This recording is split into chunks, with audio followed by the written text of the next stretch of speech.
89.4 Radio Madu FM Sejuk di Hati masih ditemani bareng sama Ica lagi. Nah, buat kamu semuanya hari ini sangat spesial banget ya karena di hari ini ada bincang sehat. Nah, ini di Madu FM kedatangan tamu sangat istimewa bincang sehat bersama Rumah Sakit Umum Palang Biru Gombong.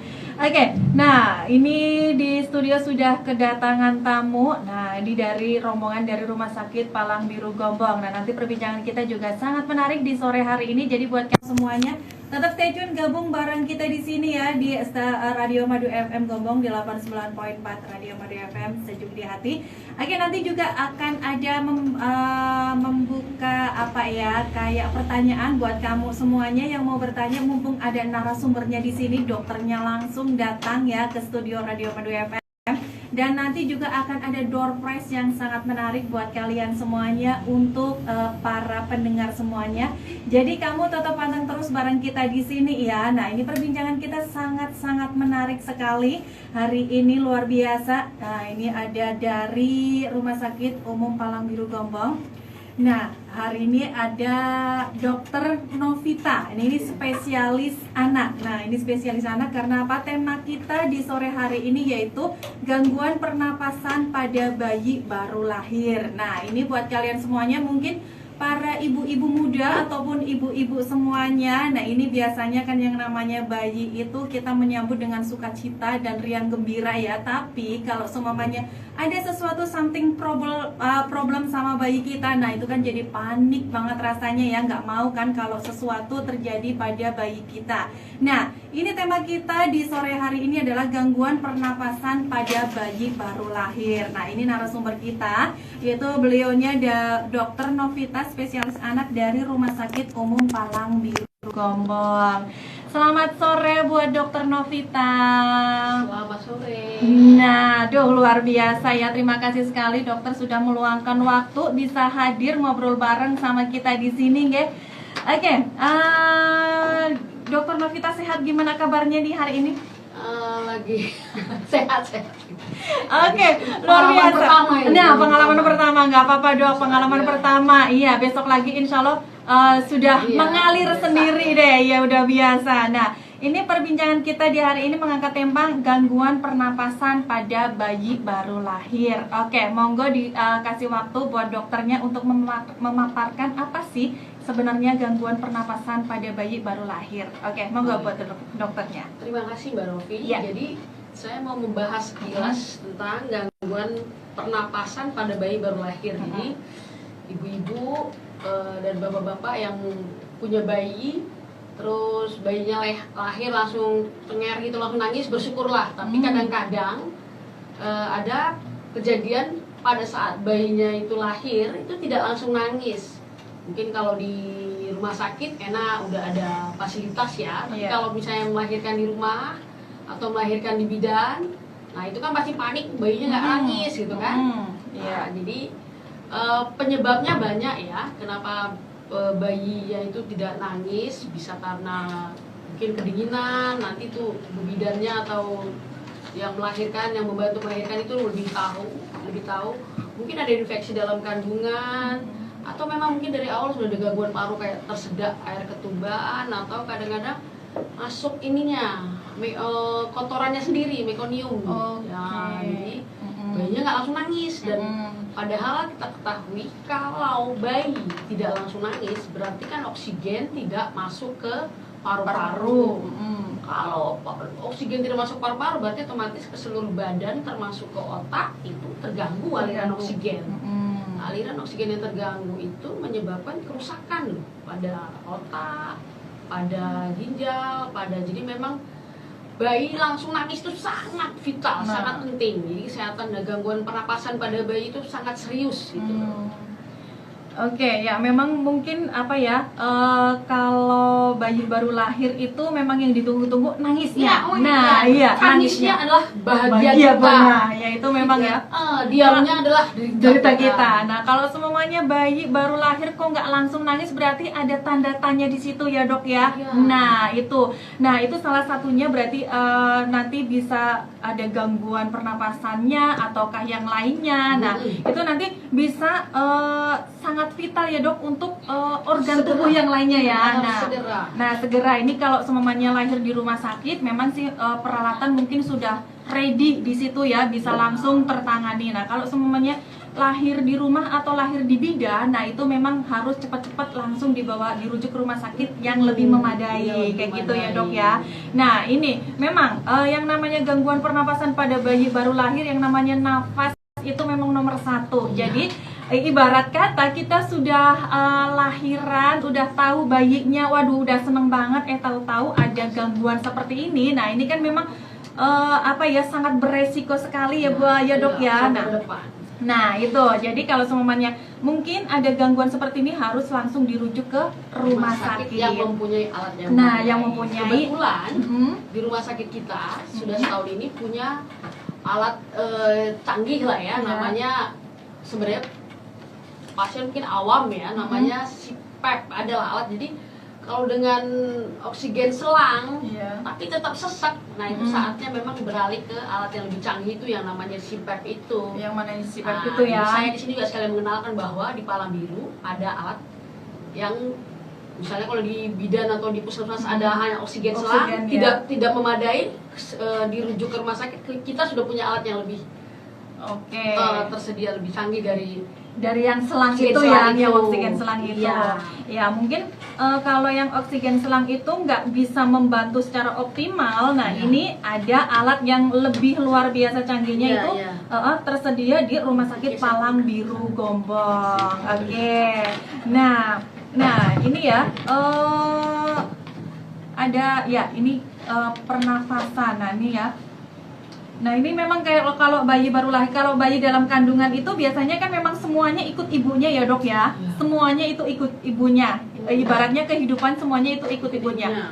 Setelah lahir putus, harus napas sendiri. Nah harus semuanya itu sendiri. Nah ini kalau memang ada gangguan di situ, nah ini memang, nah ini harus segera langsung dibawa ke rumah sakit. Nah itu, ini apa sih dok yang namanya TTN atau Transient Technia of Newborn. Nah ini mungkin kalau saya salah mengatakannya, karena ini mungkin agak sedikit belibet nih ya. Sebenarnya ini istilah medis yang sok-sok keren aja. Waduh, sok keren aja ya. Agak terlalu penting, ini teknis. Kesehatan itu intinya bayinya nafas, tapi kok lebih cepat dari normal gitu. Oh gitu ya. Jadi kan kita nafasnya bayi kan raton ini kok kayak lomba lari. Nah itu juga waspada. Agak tersengal-sengal kayak gitu ya. Nah tension tetek-tetek artinya tersengal-sengal gitu ya.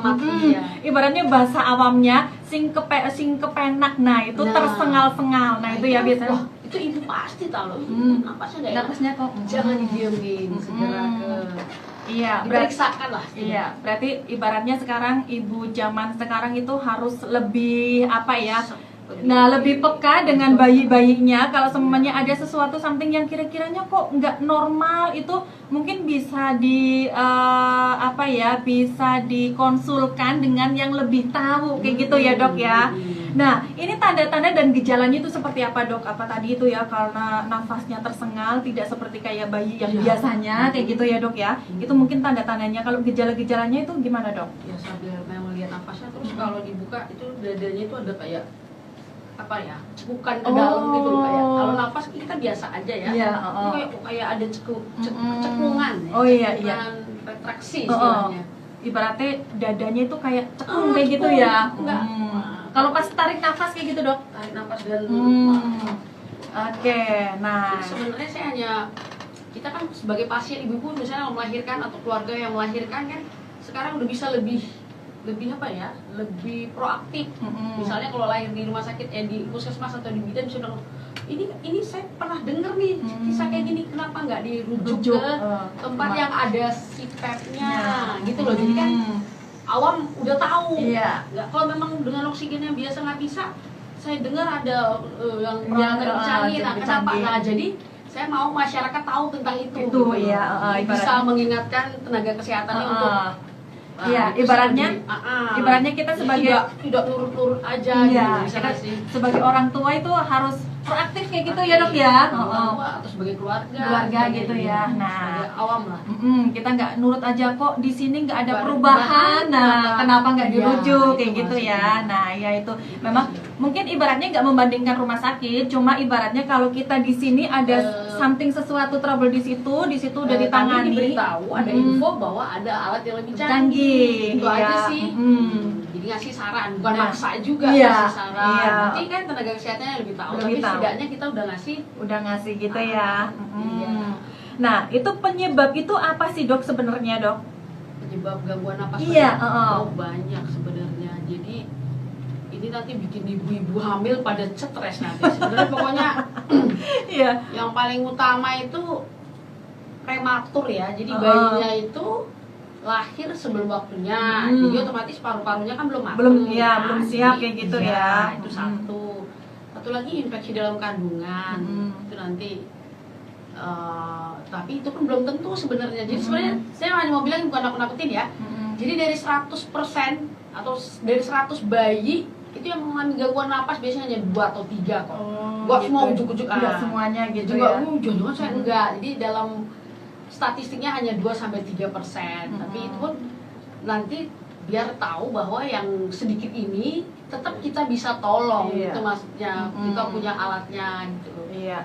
Berarti harus tetap benar-benar waspada juga ya, kayak gitu ya. Enggak semuanya dari sekian puluh sekian sedikit saja, tapi itu pun kita antisipasi. Ada alatnya, bertahap. Dengan selang, nggak mampu, kita masih punya alat lagi gitu ya. Iya. Nah, ini apakah faktor resikonya nih dok untuk gangguan pernapasan ini? Oh ya, tadi kita lanjut ya. Jadi yang tadi yang itu yang sudah prematur, bayinya kecil, bayinya itu biasanya paparnya nggak matang. Infeksi kandungan itu memang harus ada pemeriksaan lebih lanjut. Terus kadang-kadang itu yang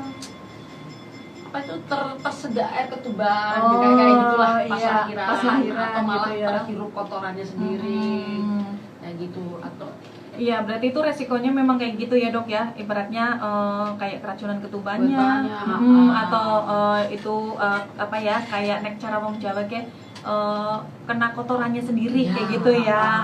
Ya itu memang perlu diwaspadai buat para ibu-ibu di luar sana ya, mungkin yang menyambut sukacita dengan gembiranya kelahiran sang buah hati. Nah, tapi kalau semamanya ada sesuatu problem, ada yang nggak beres tentang bayi kalian semuanya, harap segera untuk konsultasi ke yang lebih tahu. Nah, ini mungkin tenaga kesehatan atau mungkin dibawa ke rumah sakit yang alatnya lebih memadai. Nah, itu ya.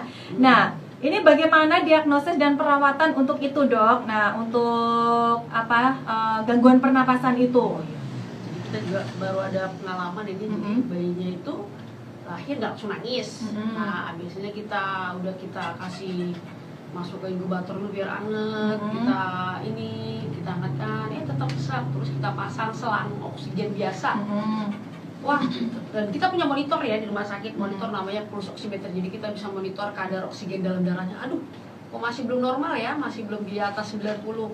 Akhirnya kita pasang itu tadi yang CPAP yang alat yang canggih itu. Di situ dia baru nafasnya enak, saturasinya atau kadar oksigen dalam darahnya normal. 3-4 hari perawatan, bayinya pulang. Udah pulang. Dari yang tadinya megap-megap, sesak, sampai orang tuanya cemas banget. Akhirnya pulang. Baru kemarin saya pulangkan. Jadi teknisnya kira-kira seperti itu ya. Kita rawat. Iya, berarti beratnya bertahap. Pertama pakai selang oksigen itu, kalau kira-kira tidak mempan masih tersengal-sengal, nanti pakai alat itu ya dok ya. Nah, ini alatnya juga sudah tersedia di Rumah Sakit Umum Palang Biru Gombong. Jadi buat mungkin para ibu-ibu ataupun yang punya masalah seperti ini bisa langsung ke Rumah Sakit Palang Biru Gombong ya. Di sana udah ada alatnya, jadi kalian nggak perlu khawatir. Nah, ini oke. Dok, ini ada pertanyaannya dok ya. Nah ini, selamat siang Radio Madu FM, selamat siang dok. Mau nanya nih, dulu waktu saya lahiran usia kandungannya kayaknya pas dalam perut sehat. Nah tapi ketika lahir kok anak saya biru-biru. Sebelum melahirkan nggak ada tanda-tanda yang serius. Banyak orang bilang katanya minum air ketuban, masa dalam perut kan belum bisa mangap. Aduh. Aduh, belum bisa mangap. Terima kasih, Dok. Semoga nanti kalau ya punya anak normal lagi. Nah, gitu. Ibaratnya kayak gini, ini berarti analisanya gini. Dulu pas dalam kandungan sehat-sehat. Nah, tapi ketika lahir itu kok biru-biru bayinya. Nah, ini kata nggak bayinya? Kenapa? Dibilang ya. Iya, nggak dibilang. Ini katanya ini sih minum air ketuban. Nah, ya itu. Ini, Dok. Apakah memang seperti itu? Kalau semuanya bayi lahirnya itu biru, apakah itu memang minum air ketuban ataukah memang ada indikasi yang lainnya? Oh iya, terima kasih. Itu pertanyaan bagus, makasih. Jadi pas diperiksa itu kan belum lahiran, jadi kita belum tahu. Jadi sebelum lahiran rata-rata pemeriksaan akan bagus-bagus aja. Pas lahiran itu beda lagi pemeriksaannya. Jadi dokter kandungan yang meriksa walaupun udah di WSG bilang bagus, pada saat lahiran kita tetap jantungan loh, Bu. Jadi masih kan proses iya, itu kan ya. di kandungan. Kalau mau keluar kan lewat jalan lahir. Nah, pada saat lewat jalan lahir itu bisa ada gangguan. Jadi kalau kesan saya kalau memang tertelan air ketuban itu bayinya stres. Jadi kemungkinan tali pusatnya itu kecekik. Otomatis karena kecekik, napas dari ibu nggak ada, dia berusaha nafas. Pada saat dia berusaha nafas itulah masuk air ketubannya. Jadi nama istilahnya itu fetal distress atau bayinya stres. Kemungkinan apa ya? Tali pusar penyambung antara ibu ke anak itu kecekik dia. Jadi sang bayi itu berusaha ya. Dia nafas, sudah nafas di dalam. Saat itu akhirnya dia jadi minum biru ketuban itu karena ya. jadi akhirnya dia napasnya gangguan napas lagi ujung-ujungnya. Gangguan napas gitu Nah, ya. itu. Jadi dia terjadi stres bayi dalam kandungannya. Oke, nah ya itu memang biasanya kalau pemeriksaan bayi dalam kandungan Sebelum memang lahiran? iya memang biasanya it's okay semuanya bagus ibu, berat badan ini Bukan ini berarti bagus. saat lahiran Normal, bisa menjamin karena waktu lahiran itu butuh proses yang butuh proses yang memang luar biasa ya. Memang luar biasa itu dalam ya kalau semuanya lahirannya langsung ya kayak gitu biasanya prosesnya sampai 1-2 hari. Dia dianjurkan kalau memang kayaknya berisiko untuk gangguan napas lah, melahirkanlah di tempat yang fasilitasnya memadai, lengkap gitu. Oh ya, memang kalau semuanya biasanya sih kalau dalam kandungan sudah ada tanda-tanda semuanya kayak sungsang lah dan sebagainya, itu memang langsung dirujuk untuk lahiran di rumah sakit ya, karena apa biasanya bidan atau klinik itu nggak mau menanggung resikonya. Nah kalau semuanya ada sesuatu nanti kalau pas lahiran, nah bisa langsung ditangani karena sudah lahiran di rumah sakit dan alat yang lengkap. Iya, nah ini terima kasih Mbak Ais, ini luar biasa ya. Ini pertanyaannya ya, apakah bisa mangap di dalam? Bisa. Karena bayinya Stres, nah ya itu ya, karena memang kemungkinan itu tali pusatnya kecekik. Iya, kecekik jadinya dia berusaha nafas sendiri ya Dok ya. Jadi lahirnya itu biru-biru. Oke, satu nih Mbak Ais, terima kasih. Iya. Oh iya, tadi bilang semoga kita doain semoga bayi berikutnya sehat. Iya, semoga bayi berikutnya sehat dan anaknya normal-normal nih katanya nih ya.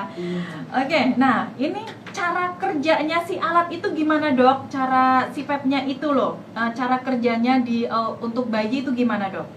Ya, ini sebenarnya teknis banget deh. Jadi sebenarnya lebih enak kalau dilihat kayak tayangan gitu ya. Ini sayangnya dalam bentuk radio, cuma ngomong-ngomong gitu ya. Jadi nanti alatnya itu ada ada alatnya kayak robot gitu ada. Jadi oksigennya dialirkan ke selang. Nanti alatnya ini bikin situasi sedemikian 3 oksigen ini bersahabat masuk ke paru-paru bayinya. Dipasang selangnya ngalir. Bedanya dengan oksigen biasa, dia sistemnya tuh bikin paru-paru itu bisa lebih mengembang gitu loh. Gitu. Jadi ibaratnya kerjanya lebih optimal kayak gitu ya Dok, lebih optimal dibanding dengan yang oksigen selang. Karena kalau itu napas, nah kadang-kadang bayi pas narik napas bisa, pas keluarnya susah. Nah dia ini membantu untuk mengembuskan juga gitu loh. Oke, nah ibaratnya untuk membantu mendorong juga untuk mempermudah si bayi bisa bernafas dengan lebih maksimal lagi kayak gitu ya. Nah, ya. Seberapa lama nih dok durasi penggunaan CPAP itu untuk satu bayi semuanya? Beda-beda tiap kasusnya. Kalau misalnya bayinya kecil, paru-parunya belum matang, lama. Kita pernah ada pengalaman 2 minggu. Oh, 2 minggu. Tapi kalau bayinya beratnya cukup, saya 2,5 kilo ke atas, terus gangguannya ringan, ya 2-3 hari sudah. Berarti kalau tergantung masalah penyebabnya apa. Oh iya iya. Berarti kalau semuanya itu menggunakan CPAP itu berarti kayak penggunaan oksigen, berarti maksudnya dipanteng tiap hari kayak gitu dok? Ya. Oh gitu ya. Terpasang monitor. Nah ya terpasang kayak gitu ya dok ya, nggak semuanya lepas, nanti kalau semuanya itu dipasang lagi, nggak ya, berarti continue kayak gitu ya. Kalau baik kita lepas pelan-pelan, ada caranya. Kita lepas pelan-pelan sampai akhirnya nanti dia bernapas sendiri. Oke, nah buat kalian semuanya nanti tetap gabung ya bareng sama kita. Ini perbincangan semakin menarik sekali buat para ibu-ibu. Monggo yang mau bergabung, yang mau tanya-tanya dengan Dr. Novita bisa langsung aja ya di 083 897 8-nya 5x1. Kalian semuanya bisa bertanya sama dokternya, mumpung ada narasumber di sini ya. Mungkin bayi kalian di rumah ada sesuatunya bisa nanti ditanyakan di sini. Oke, selamat sore buat kalian semuanya. Nanti tetap gabung bareng kita ya, masih di 89.4 Radio Madu FM, sejuk di hati. Ready kan? Nah harusnya masih ready ya. Masih ya? Oh masih. Oke nih. Nah ini buat Dokter Novita ya. Gangguan pernapasan pada bayi ini apakah bisa berlanjut ke dewasa? Nah ini monggo dijawab buat Dokter Novita.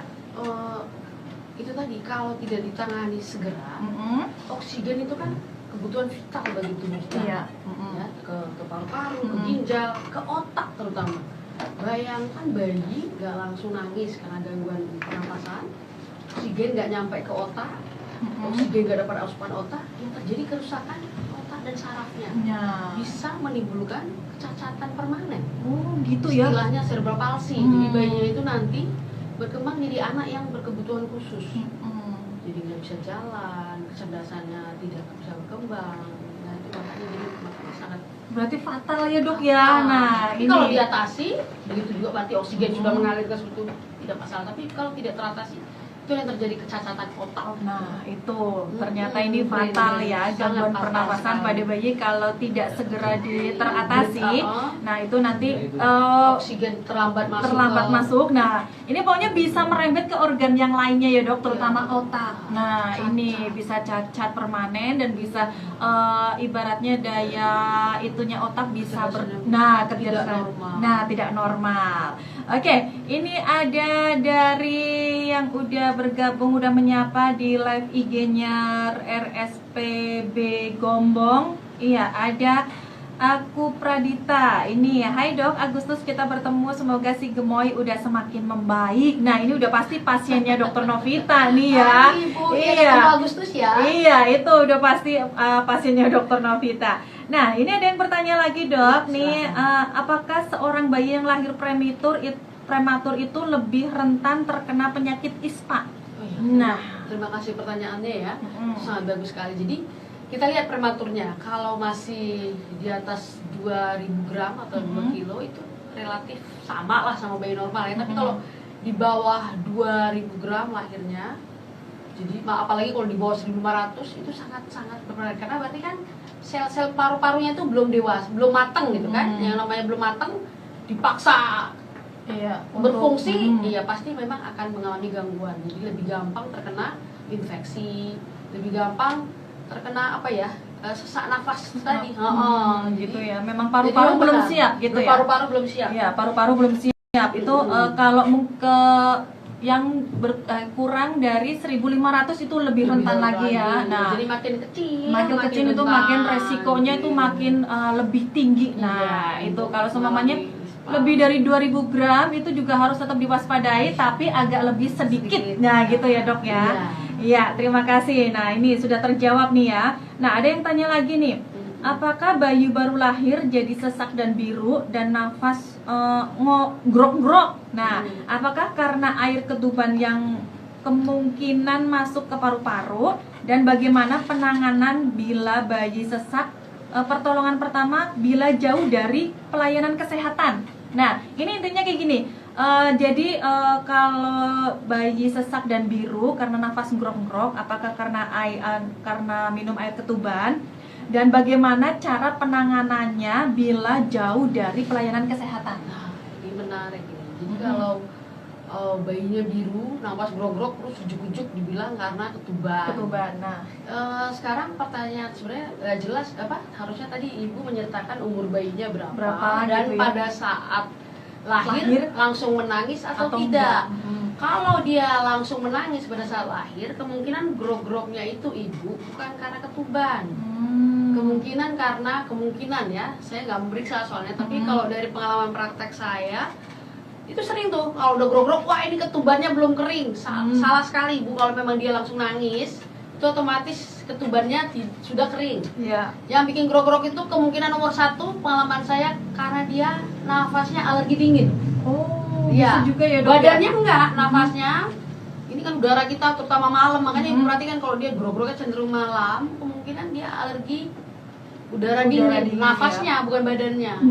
Itu yang bikin keluar lendir, akhirnya nafasnya grog-grog. Tapi kalau sebenarnya tidurnya tetap enak, neteknya tetap, beratnya naik, ibu nggak usah khawatir, nggak usah panik, biar aja. Cuman paling tidurnya jangan pakai bantal biar agak lebih lempeng gitu loh. Terus kalau memang dia udah grog-grog biru sesak, ya nggak ada pertolongan pertamanya, memang harus segera ke rumah sakit. Nggak ya. bisa ibu tepok-tepok atau nggak ada gunanya, karena harus butuh yang ahli untuk menangani itu. Iya, memang harus segera ya Iya, jadi nggak ada pertolongan pertamanya. Iya, ibaratnya pertolongan pertama kalau jauh dari pelayanan kesehatan, nggak ada. Itu memang harus kewajiban, harus kudu ya, memang langsung dibawa ke rumah sakit yang peralatannya itu sangat memadai. Oke, nah ini berarti juga perlu diperhatikan grog-grognya itu malam ataukah apa gitu ya, Dok ya? Setiap saat. Kalau memang pas malam kemungkinan alergi udara dingin ya. Kalau setiap saat ibunya nggak usah panik, beratnya naik, tidurnya enak, netek mau. Jadi grog-grog ya udah, itu hanya istilahnya wheezy infant, hal yang biasa saja. Oke. Jangan ketuban disalah-salahin ya, Bu. Iya. Iya. Kecuali dari awal dia nggak nangis, itu ketuban. Itu Pasti ketuban ya. ya. Lama di rumah sakit itu. Ini pandangan awam gitu. Kalau udah grog-grog ini ketubannya nggak kering, nah itu salah itu ya. Nah, itu maunya disalah-salahin ketubannya, kecuali kalau memang ketuban. Nah, kecuali kalau memang pas lahir nggak langsung nangis, nah kemungkinan itu ketuban. Tapi kalau lahir nangis semuanya oke. Nah, itu memang itu ada faktor yang lain ya, Bu. Jangan langsung nyalahin ketubannya. Nah, kasihan ketubannya nggak tahu apa-apa kok disalahin ya, Dok. Nah, itu jadi mungkin kalau seperti itu butuh pemeriksaan lebih lanjut. Nah, pemeriksaan lebih lanjut atau konsultasi untuk bisa dibawa ke rumah sakit. Nah, ini semuanya sudah tersedia lengkap di Rumah Sakit Palang Biru Gombong. Ini dokter spesialis anaknya nih, Dokter Novita udah hadir langsung di sini. Nah, nanti bisa di rumah sakit bisa langsung ketemu Dokter Novita kalau anak-anak Anda semuanya ada sesuatu masalah buat kamu nih ya. Oke, nah ini di penghujung acara kita ya, Dok ya.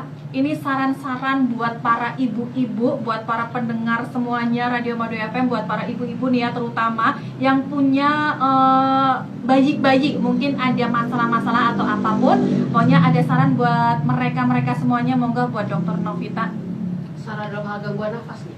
Iya, gangguan nafas atau mungkin secara universal, secara keseluruhan aja. Secara universal, kalau untuk ibu-ibu yang lagi hamil, saya sangat menekankan soal antenatal care atau pemeriksaan pra melahirkan itu, ke bidan berkala, terus ke dokter kandungan. Jadi biar tahu anak bayi yang mau kita lahirkan itu bisa dilahirkan normal di fasilitas normal atau harus ke rumah sakit dengan peralatan lengkap.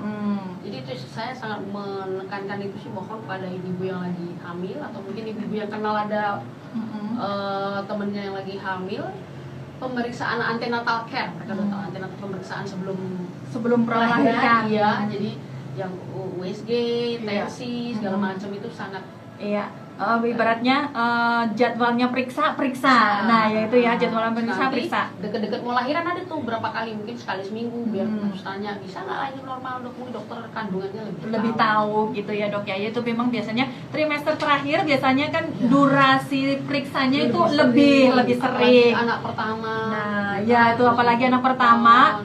Sang ibu itu belum pernah punya pengalaman masalah melahirkan dan sebagainya. Jadi memang itu konsul lebih lanjut untuk ke rumah sakit. Oke. Nah, ini buat sobat madu semuanya, ini buat kalian yang menginginkan fasilitas kesehatan di sana, dokter kandungannya sudah tersedia, dokter anaknya juga ada. Nah, ini alat-alatnya juga semuanya sudah memadai. Monggo yang menginginkan fasilitas kesehatan atau sedang membutuhkan fasilitas kesehatan bisa datang langsung ya ke Rumah Sakit Umum Palang Biru Gombong. Di sana udah sangat lengkap. Nah, jadi buat kamu nanti bisa konsultasi di sana. Oke, ini ada pertanyaan lagi nih dok dari Dewi_Alan1. Hai dok, bayi saya berumur 28 hari tapi masih ada kuning sedikit. Nah, apa tidak apa-apa ya dok? Oh, nah, agak ini dikit ya. Iya.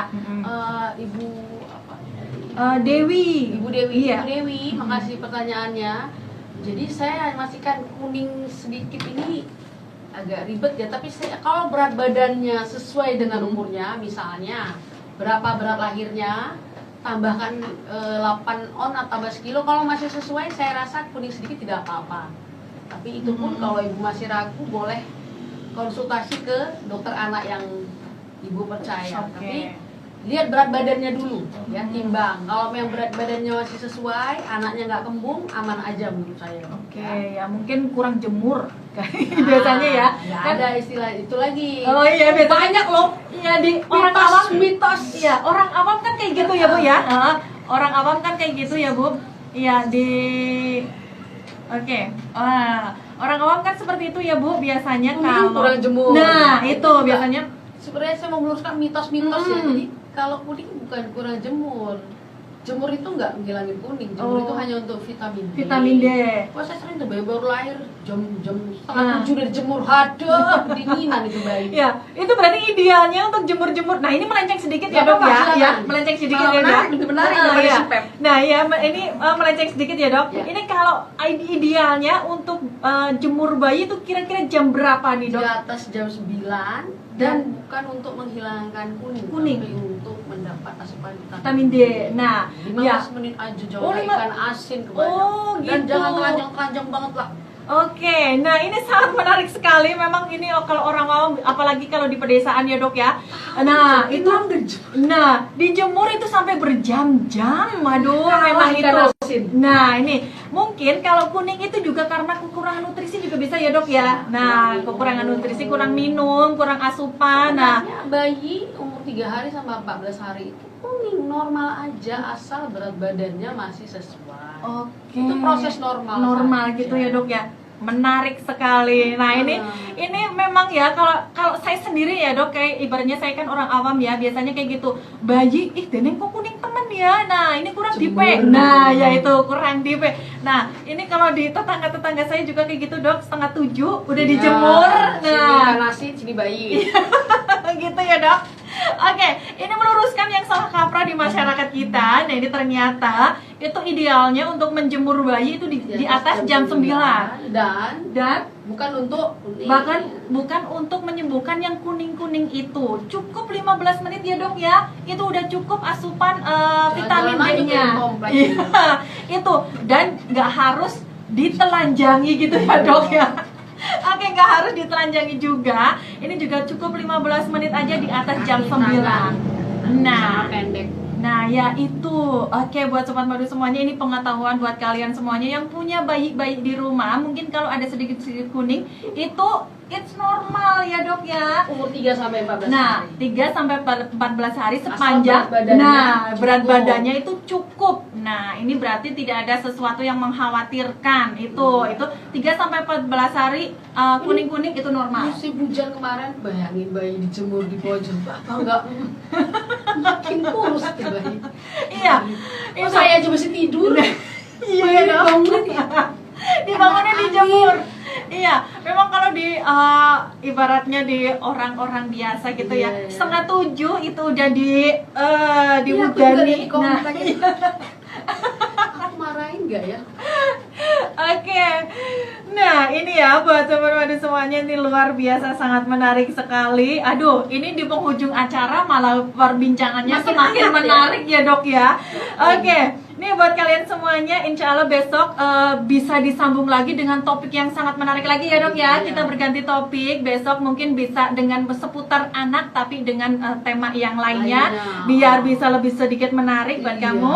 Nah, ini ya pengetahuan buat kita semuanya. Oke, nah ini dua pemenang ya, ini pemenang door prize-nya dari Rumah Sakit Umum Palang Biru Gombong. Ini dua pemenangnya yaitu Dok, ini ternyata banyak banget yang nanya nih. Silakan. Selamat sore Dokter Novita, saya Selamat pernah sore. menemani lahiran anak saya, lahir udah umur kandungannya itu udah bagus. Lahir terus diem nggak bisa nangis. Nah anaknya cowok, hampir 10 menit nggak bisa nangis. Terus dipangku sama bu bidanya, terus ditepuk-tepuk di seluruh tubuhnya terus nangis. Itu kenapa ya, Dok? Nah itu Ya. sekitar 10 menit. Jadi ada bayi itu tadi Mm-mm. diperiksa pas pemeriksaan mau melahirkan bagus. Mm-mm. Saat melahirkan ada aja kendala. Salah satunya kayak itu tadi, diem. Dia mungkin paru-parunya belum cukup berkembang. Mm-mm. Nah, memang salah satu cara sederhana, saya lupa tadi bilang, sebelum pasang oksigen adalah rangsang taktil. Itu tadi, itu bidannya udah bener, menepuk-nepuk kaki atau dan itu iya. akhirnya bikin rangsangan ke bayinya untuk paru-parunya berkembang dan Berkembang menangis. gitu ya. Tidak berhasil baru kita rangsangan pompa nafas. Tidak berhasil baru rangsangan itu tadi oksigen Ya, selang, oksigen selang, oksigen yang sipep, sipep gitu sampai ya. mesin nafas. Oke. Salah satu itu yang paling sederhana yang di bidannya tadi Tadi yang itu dia. tepuk-tepuk. Oh, iya, rangsangan itu ya. 10 menit gak nafas ya. Oh, berarti agak lama ya, Dok ya? Lumayan lama ya itu ya, Dok ya. Wah, itu hati-hati nah ya itu. Oke, nah ini ada yang nanya lagi nih. Selamat sore buat Bu Dokternya. Mau nanya di Selamat usia sore. berapa bayi bernafas sempurna? Ya, di usia berapa bayi bernafas sempurna? Nah, Pertanyaan menarik campur membingungkan ya. Begitu bayi lahir dan cengar menangis, itu bayi sudah udah bernafas sempurna. Nah, itu kalau normal bayi lahir langsung nangis, berarti itu udah sempurna ya, Dok ya. Nah, ini buat Mas Alam nih yang nanya. Nah, Begitu menangis itu ya pernapasan sempurna. itu udah pernapasan sempurna. Menangis adalah cara bayi mengembangkan paru-parunya sehingga oksigen masuk ke paru dan ke seluruh organ tubuh. Ke seluruh organ tubuh. Sudah Oke. sempurna. Itu berarti udah sempurna. Heeh. Cuman selanjutnya dipantau lah. Habis nangis, kadang-kadang habis nangis bagus, kadang-kadang nanti diem lagi. Diem.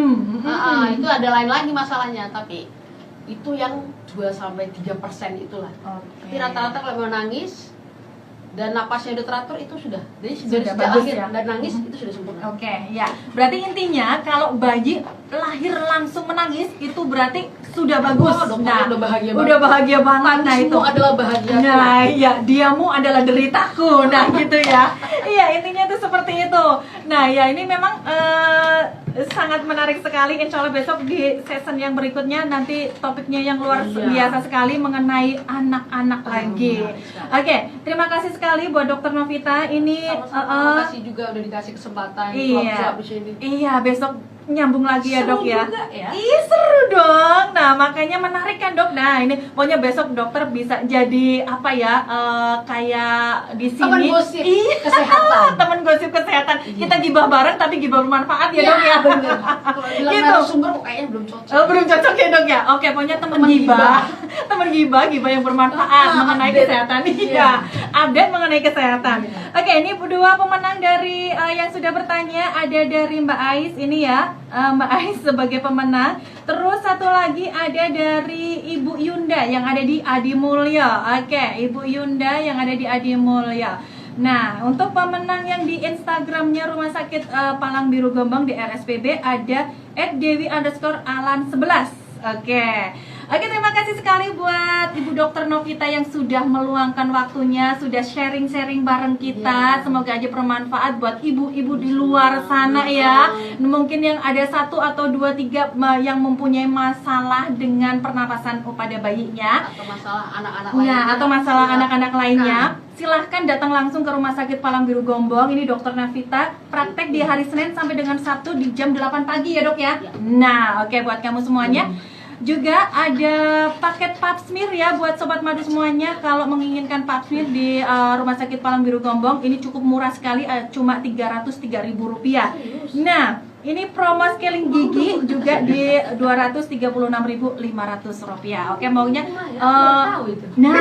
dokternya baru tahu nih ya. Oke, pap smearnya sangat murah sekali. Ini periodenya 25 Juni sampai 25 Juli. Nah, OTW tuh buat para ibu-ibu, kaum perempuan terutama ya. Nah, ya itu pencegahan. Oke, pokoknya kalau mau bertanya-tanya bisa telepon langsung ke Rumah Sakit Palang Biru Gombong ya. Di situ nanti bisa mencari informasi apapun di situ. Nah, besok ada vaksin bisa juga? Boleh. Ya, vaksin apa dok? Oh iya, kita besok ada Kamis tuh hari vaksin kita tiap bulan ada vaksin. Oke, Kan sejak Covid ini kan vaksin lagi jarang ya. Mungkin kalau memang ibu-ibu bingung mau vaksin kemana, kita punya vaksin pemerintah dan vaksin paten besok. Oh, besok Kamis minggu kedua. Oh, oke. Minggu kedua tiap bulan. Tiap bulan. Berarti besok ini ya tanggal 14 besok ya. Kemarin baru dengar, aduh mau vaksin BCG anak saya di mana ya? Pada kosong semua. Nah, kita kebetulan punya. Oke, nah itu besok ada vaksin buat para ibu yang punya anak balita. Ya, bayi-bayi ibu-ibu yang punya anak balita bisa datang langsung ya besok. Covid vaksin kemarin lagi habis semua. Iya, berarti hari Kamis di minggu kedua ya dok ya. Berarti ya setiap bulannya itu berarti pas besok Kamis kedua. Jadi monggo yang membutuhkan bisa datang langsung ke Rumah Sakit Palang Biru Gombong. Oke, terima kasih sekali buat Dokter Novita, perbincangan sangat menarik sekali. Di akhir perbincangan kita malah semakin seru ya dok ya. Semakin hot. Besok bisa disambung lagi dengan topik yang luar biasa menarik sekali. Oke, buat sobat madu semuanya, terima kasih yang sudah bergabung bareng sama kita di Instagramnya RSPB juga luar biasa. Terima kasih sekali yang sudah bergabung bareng sama kita, yang sudah nyimak di sore hari ini. Terima kasih sekali buat dokter, sehat terus, tambah sukses lagi. Terima kasih, semoga aja tetap sehat semuanya ya. Insya Allah bulan depan kita ketemu lagi dengan topik yang lebih menarik lagi, lebih hot lagi. Katanya Dokter Novita kalau narasumber belum cocok. Nah, teman gibah tapi gibah bermanfaat gitu ya dok ya. Oke, luar biasa sekali, pokoknya makin cinta aja deh sama dokternya. Oke, terima kasih buat sobat madu semuanya. Semoga bermanfaat. Insya Allah ketemu lagi besok ya, bulan depan dengan topik yang sangat menarik sekali. Oke, akhir kata dari kita, Dea. Terima kasih. Wassalamualaikum warahmatullahi wabarakatuh.